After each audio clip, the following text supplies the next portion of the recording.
In the year 1038, a mere 400 northern brawlers forced a massive Islamic Caliphate to desert their battlements without striking a single blow. These were no common mercenaries, they were the iconic Varangian Guard, and their landing upon Sicilian soil triggered the most horrifying military blitz the Mediterranean had felt in centuries. Visualize that scenario. Just 500 axe-bearing Northmen sent 50,000 Saracen soldiers fleeing from fortresses they had occupied for 200 years. The destiny of Sicily, the crossroads of three separate worlds balanced on a knife's edge. By the conclusion of this documentary, you will grasp how Scandinavian sellswords nearly pivoted Mediterranean history permanently. You will see why Harald Hardrada's savage assault at Syracuse turned into folklore across 3 continents. You will witness the shocking betrayal that ripped victory from Roman hands. And you will discover how this neglected crusade paved the way for the Norman conquest that redefined Europe's borders. But here is the truly bizarre part. The Byzantine Greeks actually persuaded Viking champions to navigate 2,000 miles south to combat Muslims in Sicily. What made General Maniakes so terrifying that Eastern records still titled him the Eradicator centuries later? Why did the Romans discard their triumph when total dominance was within their grasp? How could organized Islamic regiments that held Sicily for 2 centuries disintegrate so rapidly? How did political spite in Constantinople condemn 10,000 troops to a destiny worse than execution? The future sovereign of Norway was present, building his fortune in gore. Yet his actual biography is more sinister than the Norse myths admit. What occurred next defied every military principle. Islamic leaders who had repelled raids for generations suddenly dictated total withdrawals at the mere whisper of arriving Varangians. Walled metropolises that could endure year-long blockades unlatched their portals without releasing an arrow. To comprehend how 500 Vikings intimidated an entire emirate, let me carry you to the powder keg of 11th century Sicily. If you enjoy the hidden conflicts that forged our globe, where Norsemen, Greeks, and Saracens fought for Mediterranean glory, tap that like button and follow Winds of Thought. Activate the bell, because the secrets I am revealing will transform your view of medieval combat forever. Sicily during 1036 was an island fractured from within. For 2 centuries, the Kalbid house had governed this Mediterranean prize from their seat in Palermo. But currently, their dominion was fracturing. Zirid raiders from North Africa had arrived on the southern banks, torching mosques and capturing fellow believers. The island that previously launched grand armadas against Italian shores now failed to protect its own docks. You must recognize what Sicily represented to the medieval era. This was not merely another landmass. Whoever rules Sicily rules the Mediterranean. Its harbors dictated every commercial path between Europe, Africa, and the Orient. Its soil nourished entire empires. Its strategic location made it the pivot point for naval power. For the Byzantine Romans, losing Sicily 2 centuries prior was a scar that never closed. Meet our protagonists in this lethal contest. First, George Maniakes. They dubbed him the Colossus. Towering 6'6" in a period when most males barely reached 5'5", this Roman commander had never suffered defeat. Saracen mothers murmured his name to quiet unruly children. His strategic brilliance was balanced only by his ferocity. When Maniakes captured a town, survivors were a rarity.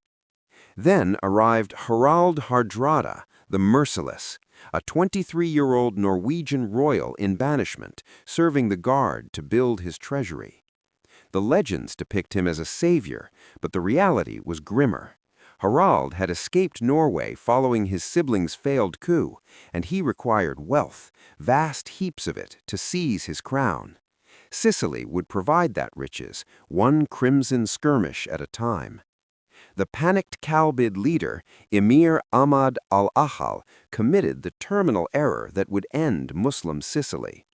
Squeezed by Zirid pillagers and neglected by the Fatimid Caliph in Cairo, he dispatched envoys to Constantinople pleading for military intervention.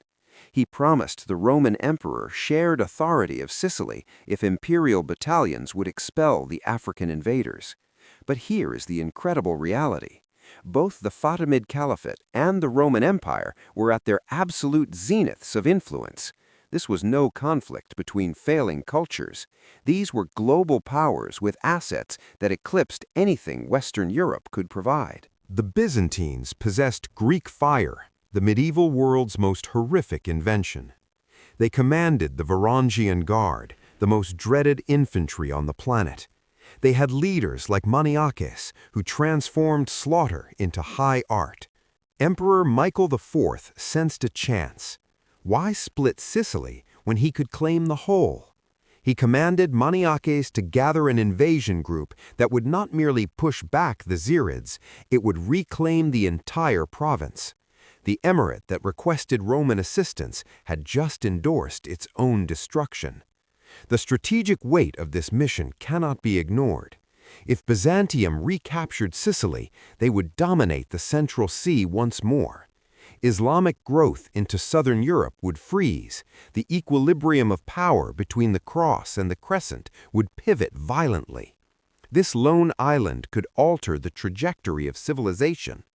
But Maniakes had a hidden card. He would not just bring Roman regulars, he would release the Varangian Guard, northern killers whose fame for brutality surpassed even his own. The Muslims of Sicily had encountered many foes, but they had never met anything like the coming storm. The fuse was lit. All it required was a spark. But how do you mobilize a force capable of seizing an island that had survived for 200 years? Maniakes built his army with the care of a smith forging a blade. His Roman regulars totaled 10,000 soldiers, heavy cataphract cavalry, armored like steel titans, horse archers who could pierce a coin at full sprint, and foot soldiers drilled in tactics unchanged since the Caesars. These were no peasant levies, they were career killers who had spent decades mastering the trade of death. But the Varangians brought a variable the Saracens had never encountered. 500 Northmen, each wielding a Dane axe weighing 10 pounds, with a steel head that could cleave a man from skull to crotch. These were no common Vikings, they were the elite of northern royalty, younger heirs and banished lords seeking gold in the Basileus' service. Their pledge to Byzantium was written in gore, and their fame arrived before them like a sickness. Harald Hardrada led his own cell within the legion, hand-picked executioners who had followed him from icy fjords to the burning dunes of Syria. They colored their shields pitch and wore their locks in complex braids weighted with Roman bullion. When they moved, their axes clinked against their hauberks in a cadence that echoed like thunder. Then Maniakes did the unthinkable. He enlisted 5,000 Lombard knights from southern Italy, commanded by the Norman mercenary William Ironarm. These men were children of Vikings themselves, but they had adjusted to southern warfare. They introduced something fresh, the shattering cavalry strike that would eventually seize England. Normans and Varangians fighting side by side. The Islamic protectors had no concept of the approaching nightmare. The invasion armada totaled 300 vessels. Roman dromons, galleys fitted with bronze rams and napalm projectors formed the vanguard. Cargo ships seized from across the sea carried stallions, bread, and siege engines. The logistics were immense. Every Varangian needed 50 pounds of gear. Every cataphract required 3 mounts. The legion would eat 2 tons of wheat every day. The Saracen defenders should have been daunting. 30,000 Kalbid soldiers guarded fortresses across the landscape. These were veterans who had blocked Roman incursions for generations. They understood the hills, held the fortified hubs, and could summon 20,000 civilian militia. The Zirid raiders added a chaotic element. 15,000 African tribesmen who obeyed no master, looting the plains. But Maniakes had already secured his first triumph through mental terror. Weeks prior to the crossing, Roman spies leaked stories throughout the island. They whispered of Varangian massacres in the east, how they built mounds of severed heads, how they fought while missing limbs, and how they feasted on the hearts of their prey. Mostly fabrications, but some were facts, and the local populace could not distinguish between them. The records explain what happened next as certain. As the Roman navy assembled in Calabria, Islamic fishing craft fled at the first glimpse of imperial canvas.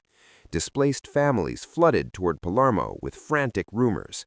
The Norse were coming, titans with flaxen hair and demonic eyes who felt zero agony and offered zero compassion. Then occurred the passage, September 1038.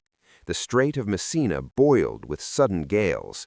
Vessels drifted, horses shrieked in the holds, and nauseous Lombards whispered to icons they had long ignored. The Varangians, raised on the waves, mocked the Mediterranean's temper. They had navigated worse tides in wooden longships. This channel was nothing compared to the North Sea. But Providence had other intentions. The tempest that should have broken the fleet instead became Maniakes' initial tactical edge.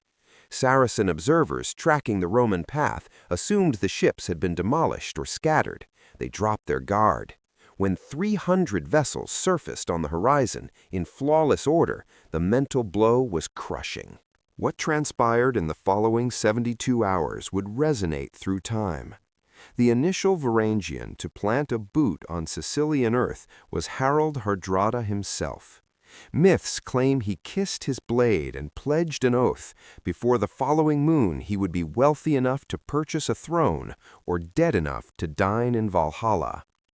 As Roman sails loomed on the water, the arena was prepared for one of history's most lopsided conflicts. Day one broke blood red over Messina. The Saracen garrison head, peering from the parapets, saw a sight that turned his marrow to ice. 300 Roman ships nearing in a perfect moon shape. But it was not the boats that shook him. It was the noise echoing across the sea. 500 Varangian lungs roaring their ancestral battle hymns, axes slamming against wood in unison, creating a rhythmic pulse that swelled with every passing second. The disembarkation was uncontested. Maniakes had anticipated brutal fighting on the sand, but the Messina troops had simply evaporated. Islamic scouts sent frantic dispatches that reached provincial leaders within minutes. Monsters with golden locks had landed. The details were vivid and horrifying. Fighters who stood ahead above the tallest Moor, steel that shined like glass, eyes the shade of winter frost that reflected no human soul. This is where the records become almost mythical. The initial clash happened 3 miles inland when 300 Varangians on foot hit 2,000 Islamic cavalry, elite riders who had never dropped a battle. The Muslims swung in, trusting their mass and their horses. What followed was not combat, it was a clinic on why the Varangian Guard was legendary. The Northmen locked their shields, a strategy their kin had sharpened over centuries. However, this was not the messy line of Viking pirates. Roman drill had forged it into something mechanical, a fused barrier of oak and iron that functioned as one entity. When the Saracen cavalry struck that wall, horses shrieked and balked. The mental shock was instant. Arabian stallions, bred for the charge, refused to hit the Varangian front. Then arrived Harold's first iconic feat. As the Moorish riders shifted in chaos, their leader, a Kalbid hero named Khalil ibn Yusuf, who had dispatched 17 men in duels, rode out to challenge the Norse captain. Harold exited the shield wall alone. The fight endured less than 10 seconds. One arc of Harold's steel detached Khalil's head so cleanly that his torso sat upright in the stirrups for several beats before collapsing. What occurred next would terrify Saracen leaders for a century. The entire horse regiment, 2,000 veteran riders, spun and bolted without a command. They had seen heroes fall, but there was something about the clinical coldness of Harald's strike, the way he showed no pride, no joy, simply stepping back into rank as if he had crushed a gnat. The survivors leaked the word. These were not humans. They were something otherworldly. Days 7 through 10 witnessed Maniakes' legion moving along the coast at a speed that broke military rules, 20 miles every day through enemy soil. But it was no longer enemy soil. Islamic fortresses, engineered to endure year-long sieges, surrendered without a single casualty. The garrison of Rametta, a mountain fortress deemed untouchable, deserted their post after spotting the Varangian scouts. The tactical shift Maniakes used was elegant in its cruelty. Roman horse archers would near a castle first, their speed letting them dodge arrows while applying mental stress. Then came the Lombard Knights, a sight that triggered ancestral fears in the Muslim soldiers. Their grandfathers had fought similar Frankish riders. But the killing blow was the Varangians walking in lockstep, chanting their death lyrics, axes shimmering in the Sicilian sun. Here is the fact scholars still can't clarify. At the Rametta fortress, the Saracen troops had prepared oil, boulders, and bolts. They outnumbered the nearing Romans 3-1. Yet when the Varangians reached the gates and started their rhythmic axe drumming against their shields, the defenders merely unlatched the doors and escaped through the rear. They left behind gold, weapons, even hot soup still on the stoves. But Maniakes had barely started his campaign of dread. He dictated a specific ritual for every seized fort. One defender would be spared, usually the youngest boy found. This witness would be handed a message. Tell them Maniakes approaches. Tell them the Varangians are hungry. Tell them fighting is death, but fleeing is allowed. The psychological pressure was surgical. Roman order fused with Norse savagery created a machine unlike anything the Mediterranean had seen. Where Roman cataphracts offered tactical flex, Varangians offered blunt force. Where Greek fire gave technological dominance, northern axes gave primal horror. Maniakes had built a perfect sword. The Islamic reaction showed their growing hysteria. Emir Ahmad al-Akhal ordered all regiments to huddle at Syracuse, abandoning the defense grid that had shielded Sicily for 200 years. In 10 days, the Romans had seized more land than previous wars had taken in decades. Displaced people clogged the paths, carrying stories that became more extreme with every telling. The Northmen were invulnerable to steel. They consumed the internal organs of the fallen. Their leader, Maniakes, was a giant who could shatter a skull with his grip.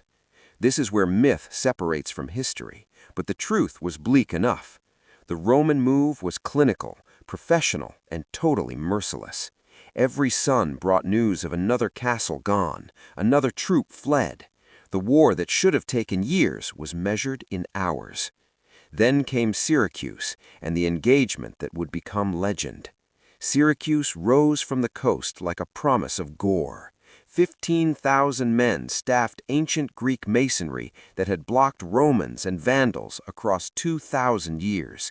These 40-foot walls, bolstered by Moorish engineers, turned the city into a meat grinder for any foe.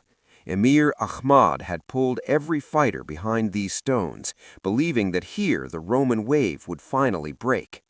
Maniakes observed the walls for 3 days, his mind solving for angles and gaps. The standard path would cost thousands of lives he could not afford to lose. He planned a triple strike. Roman Marines would hit the docks, pulling defenders to the water. Lombard Knights would fake a run at the land doors, drawing out the reserves. Meanwhile, his heavy machines would prepare the actual breach on the eastern wall.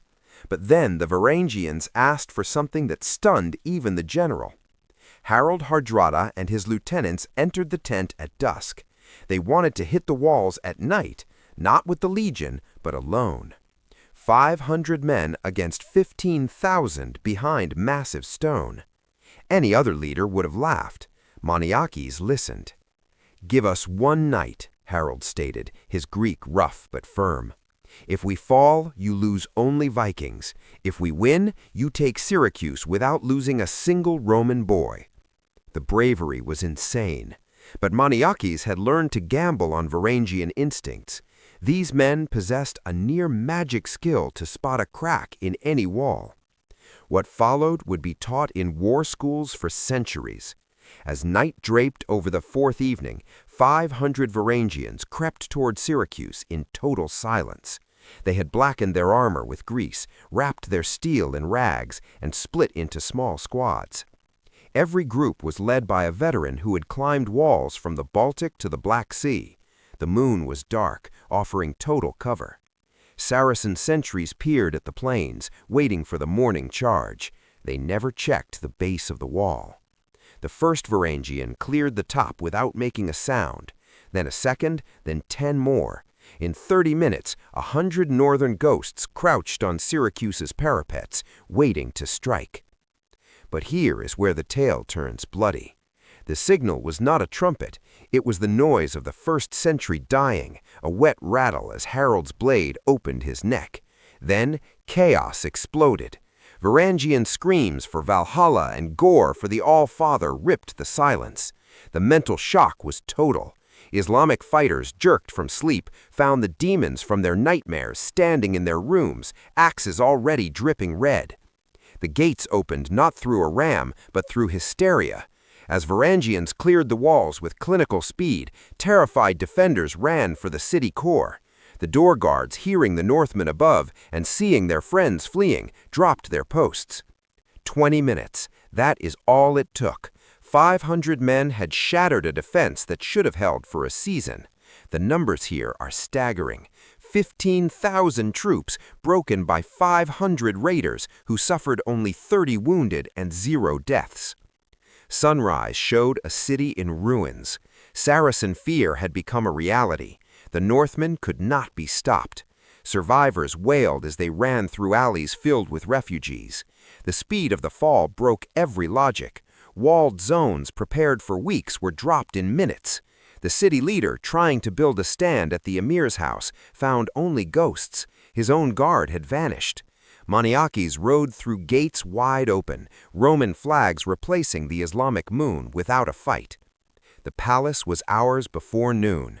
Vaults holding 2 million gold dinars, the hoarded wealth of 2 centuries, were seized. The emir himself was discovered hiding in a well, dragged out by Varangians who mocked his gold. 10,000 Muslims fled Syracuse in the first hour, hitting the fields with only what they could hold. But the Vikings were not finished. What followed was not a battle, it was a harvest. Northmen, drunk on blood, chased the fleeing through groves and vines. The slaughter went on until Maniakes personally commanded it to end, needing slaves more than skeletons. The impossible was done.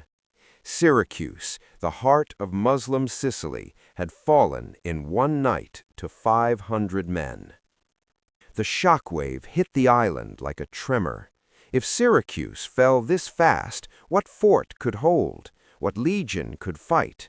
The myth of Varangian power, grown by Maniakes, had become the law in the Saracen mind.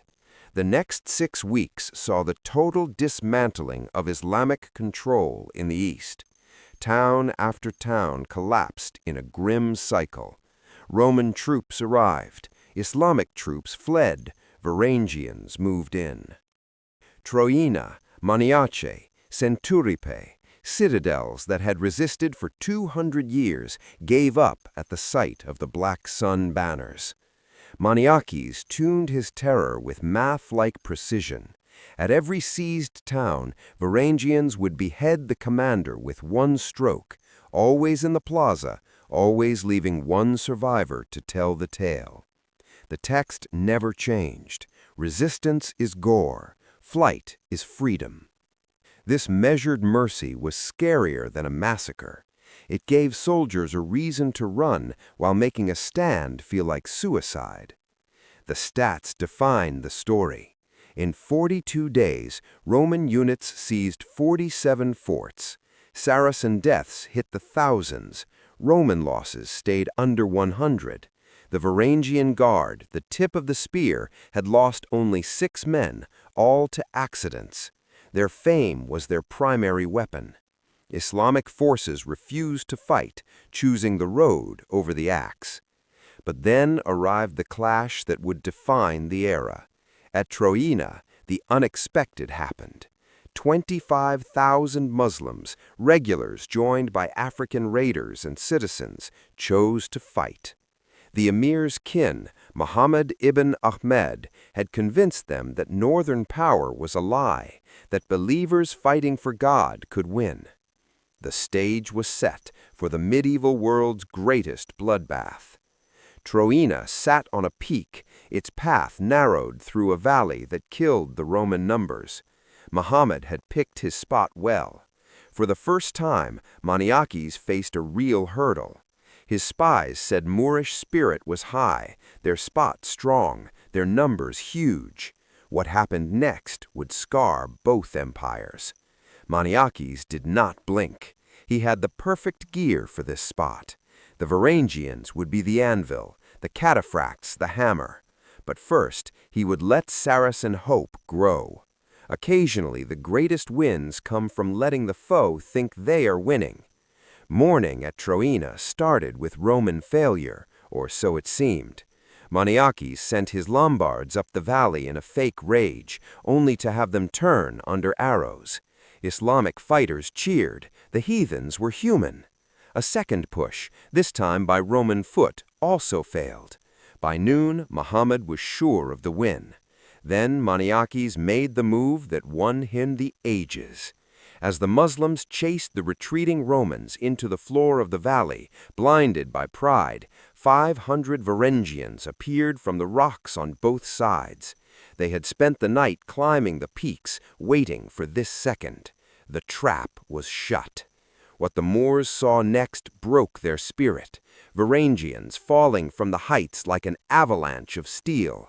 Their roars bounced off the stone, making 500 sound like 5,000. The chase became a panic back to Troina, but the cataphracts had already blocked the exit. The slaughter was surgical. 25,000 men crushed into a tiny kill zone, Varangians forming a wall at one end and horsemen hitting them from the other. Napalm turned the paths into fire. The fight became an execution for 4 hours. When quiet fell, 15,000 Muslims were dead. The rest surrendered. Roman losses were 100. Varangian losses were 8 wounded, 0 dead. The masterpiece was finished. The records say that dirt could not drink the blood. Creeks flowed red for days. Birds of prey blocked the sun. But more than flesh died at Troina. The Islamic will to hold Sicily died there too. Word traveled faster than the army. Fighting meant being erased. The Northmen were not just soldiers. They were the end itself, golden and heavy, certain as the frost. 3 months after landing, Maniakes held 3/4 of the island. The war was basically over. Only Palermo remained, and its fall was a matter of time. The emir sent frantic notes to Cairo, begging for help, but the caliph was busy. Sicily was alone. The change was total. Churches gone for 2 centuries were rebuilt. Roman taxes replaced Islamic ones. Greek returned to the square. Most oddly, it was peaceful. Maniakes knew that living people pay more than dead ones. His rule, while tough, was steady. After the recent chaos, even Roman law felt like a relief. Harald and his men had earned wealth beyond belief. Each man's cut of the Syracuse gold was a life's pay. Add the loot from 47 forts, and these Northmen were rich lords. Harald himself held enough gold to buy a throne, which was his exact goal. At this beat, Sicily's fate was locked. Islamic power was dead. Roman rule was firm. The path ahead bright. Victory was absolute. Or so it seemed, because 2,000 miles away in the capital, jealousy was preparing to ruin it all. The messenger ship landed on a clear morning. Purple flags showed it carried the emperor's word. Maniakes, planning the final strike on Palermo, expected praise. Instead, he got chains. The counts were so stupid they felt like a joke, stealing gold, plotting with the foe, ignoring orders. The real crime was a success that made small men feel smaller. Admiral Stephen, the emperor's kin, had spent months building his lie. Every win Maniakes took was warped into treason. The speed of the win was proof of a secret deal. Low deaths meant he avoided the fight. The gold was proof he was hiding the real loot. 2,000 miles from the front, in the perfumed rooms of the palace, these lies found ears. The arrest was a show of cruelty. Marines surrounded the general's tent at dawn. The army watched as their hero was chained like a thief. Men who followed him through 100 wars cried. The Varangians gripped their steel, waiting for Harald's sign to kill the guards. One word would have started a civil war. Harald gave none yet. Without Maniakes, the Roman push didn't just stop, it collapsed. The admiral took charge, a man whose wins lived only in his own head. His first move showed his lack of skill, splitting the army to hold towns while trying to take Palermo. In one move, he killed the unity that made the Romans winners. The Lombards were the first to see the disaster. William Ironarm saw the weakness and left. Within a week, 5,000 horsemen rode away, taking their skills with them. They would come back, but as owners, not friends. The seeds of the Norman kingdom were sown by Roman pride. Here is the twist. The Muslims, who were frozen in fear, realized the beast was locked up. Leaders who fled at the name of Maniakes now prepared to fight. The myth of Roman power broke in 3 days. Families went home. Blades were dug up. The emir in Palermo, who was ready to quit, started a counterstrike. The death stats flipped the script. In 3 months under Maniakes, 30,000 Moors died, 500 Romans lost. In 3 weeks under Stephen, 1,000 Romans were dead. Moors lost almost none. The brain was gone, replaced by a cousin. Sicily started slipping away. The Varangian reaction was total. These men swore to the crown, not a fool. Without Maniakes, they saw no reason to die for a joke. Harald gathered his 500 in the square, axes up for their general. His words were a dark prophecy. We have handed them their island back. Roman gold has bought a Roman loss. The anger was personal. They had bled for this soil. To see it tossed away by a palace lie broke their code. Some wanted to free the general. Others wanted to loot Syracuse before leaving. Harald chose order, barely. The next noise would haunt the city. 500 axes hitting shields. Not a war beat, but a funeral song. They were mourning Roman sanity. Then they walked to the boats. No officer stopped them. Without the guard, the army was castrated. The golden demons were gone, and every spy knew it. The Muslim recovery showed the grit that had kept them there for 2 centuries. Within a month, attacks hit every Roman spot. Forts that Maniakes took in days held for weeks but fell. All of them. Without a leader, without the Northmen, and without the fear of the general, the Romans ran. Troina fell to a night strike. The men had no Vikings to stop it. Centuripe gave up. Maniace, the fort named for the man, held out until they had to change gods to eat. The reconquest became a rout. Only Messina stayed, a lonely island of failure. Every boat brought the same news. Another spot gone, another loss, another shame. The best war in Roman history ended not with a blade, but with a lie. The irony is huge. The emir who asked for help was stronger than ever. His foes were dead. His chest was empty, but his word was law. Muslim Sicily lived through no skill of its own.